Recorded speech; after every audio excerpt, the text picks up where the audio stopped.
What is good, everyone? BBK Dragoon here. Very excited to be back with more Monster Hunter World. Thank you guys for the support on these tutorials. The bow was a strong request, so here we are. Ranged gameplay, probably the best beginner weapon for those new to ranged gameplay in Monster Hunter. The bow can be drawn with triangle once it's sheathed, and I do recommend coming to the options, going over to controls and changing the sheath settings to manual sheath. This will allow the weapon to stay out. If you just have your weapon out normally with auto sheath, your character will put the weapon away if you don't use it after a few seconds, and I'll explain why it's important with the bow here in a moment. While you can fire the bow without aiming it, it's not optimal. When the bow is drawn, if you press and hold L2 just like you would if you're playing an ADS FPS game, like aim down sight style game, you bring up a crosshair that can be controlled with the right stick. You'll note that there is a thing here telling me I'm out of range on my crosshair. This is called critical distance, so if I fire at the target back here, I'm not going to be landing damage. But as I get closer, check how the crosshair changes. Now I can hit damage, but I'm not at the optimal range. We're not at critical distance just yet. If I close in a little bit closer on the target, see how the reticle changed, and there's now a blinking inner circle. I am now at critical range to fire my bow, and I'll be landing the maximum amount of damage possible. I've turned the HUD back on so you can see the inputs here. Your R2 attack has two main variants, the rapid fire version and the charge version. If I just tap R2, that'll be my weakest shot, but if I hold R2, I can charge my shot up 2 levels. So no, this is uncharged right here, 15 damage. If I charge it to the first charge level, double 19s with this particular bow, and if I let it charge up to the maximum, I'll be dealing triple 22.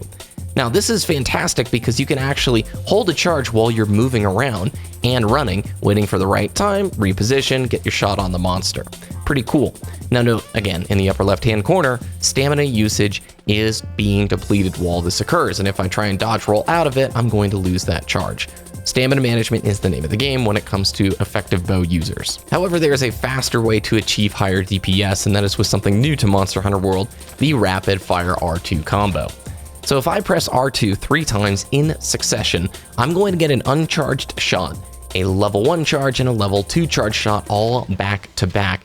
And that is faster, higher DPS, like downrange on the monster. If you're curious about the specific math about why it's faster to use this method and why it pushes more damage downrange quicker, make sure to check out Eric's deep dive video on the bow. He goes into the details with the math better than I can here. Just understand that if you want to deal the most amount of damage in the least amount of time, your triple R2 combo is the direction to go. Now, it's not your bread and butter combos, which we'll go into here in a second, because Circle offers you better damage and a better opening shot. With that said, your quick shot, if all 3 shots land, is a fantastic way to open up an R2 combo string. So note, if I press Circle once and I tap R2 2 more times, I work my way up into that charged shot combo, just as if I was doing triple R2s. So it actually will go up to the level 1 of charge and the level 2 of charge if I'm opening up this way. So here we go, Circle into double R2s. Pretty cool. So by holding down L2, R2, and Circle, you can execute an arc shot. The arc shot will fire into the air these little falling pellets, and they deal impact damage. So yes, if these hit the monster on the head, there's a chance that you can KO the monster. It's important to note that the level of charge that you push out will actually impact how much damage that your arc shot does. So that's a max charge right there, dealing 4 damage with each of those pellets. If I then do it with no charge, you'll see here I should be dealing, I think, 2 per pellet. Now here's what the triple circle combo looks like. It's a quick shot, power shot into an arc shot, and my positioning was a little bit off there. So if I try it again here, that should be able to hit that a little bit nicer, as you can see. You can also aim that arc shot with your left stick, which is actually pretty convenient. So let's get into some of the bread and butter combos. Triple R2 into triple circle is a great DPS combo. Make sure your arc shot is lining up with the monster's head if at all possible, and that's going to be a great method for getting off fast damage, great burst, but it is a stamina monster, so do be careful. And finally, we need to mention the Dragon Piercer shot. The Dragon Piercer shot is triangle and circle at the same time. You'll see that your character slides the arrow on the ground and fires a very powerful attack at the enemy, great for breaking pieces off.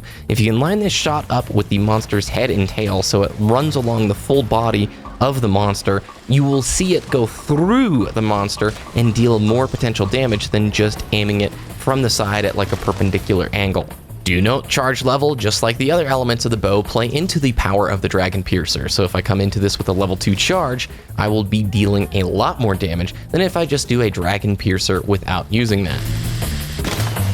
So what happens if we open with circle, R2, R2, circle, into a Dragon Piercer? We get a lot of damage out. And if you can actually line this up, like I mentioned earlier, circle, circle, R2, R2, triple circles into your Dragon Piercer, if you can land, is a monster of a combo. So circle, circle, R2, R2, circle, circle, circle, and Dragon Piercer. A long combo string that not many monsters are going to give you access to, however, one that can dish out a lot of damage. The true secret to using the bow is knowing when to use and preserve these charge levels for the maximum damage dealt. If you're consistently using Dragon Piercer after a level 2 charge, you're going to be pushing more damage down onto the monster. Something I didn't mention here is if you're aiming and you press X with a sidestep, you actually charge up 1 level. So it's pretty heavy on stamina usage, so yes, you could do 2 quick dashes into a shot, which will give you a level 2 charge shot right there, but it's very stamina heavy. Maybe perhaps a single shot into a dash into a fire. That's a little bit faster and a better way to get into it. If you're near a mushroom wall, you can't really aim it, but you can do this pretty cool little diving jump attack here. It will fire pretty much straight behind your character, and it can deal some pretty good damage, especially if you have one of the gems that enhances damage after an evasion move. A lot of the speedrunner guys are using this to great effect, especially against those fast Nergigante kill videos. If I do a sidestep and press triangle, I'll do a lunging melee attack. This is used for mounting monsters and can be very helpful. Unfortunately, you don't really have any aerials from sliding down hills. Jumping off of obstacles, triangle will give you this dropping down melee attack, and you still can fire your bow. It's probably more optimal to go with the triangle though if the monster's below you. Finally, we have coatings, which are in the bottom right hand corner of the screen. There's plenty of coatings in the game that are all fairly self-explanatory, like sleep and paralysis. Power coating deals more damage, and every bow has access to close range coating. To apply a coating, press triangle while it's highlighted. If you hold down L1, you can use the D-pad or triangle and X, depending on your control scheme, to cycle through them.